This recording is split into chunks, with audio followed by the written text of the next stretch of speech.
using Reddit to craft solutions. So going back to our friend redditlist.com, let's say, again, using anxiety as an example, we could type in anxiety, and they're going to show us all these different subreddits related specifically to anxiety. And so one of the ones I clicked on was the subreddit anxiety itself.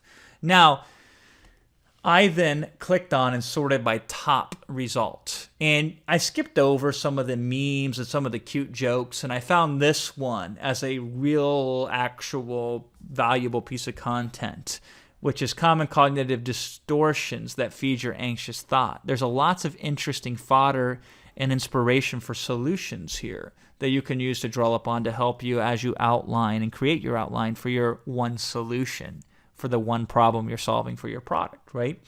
And not only is there a lot of information related here to this one post, but even these comments give further insight, which can help guide you as you create your outline for your product, which we will break down, obviously, in this module a little bit later.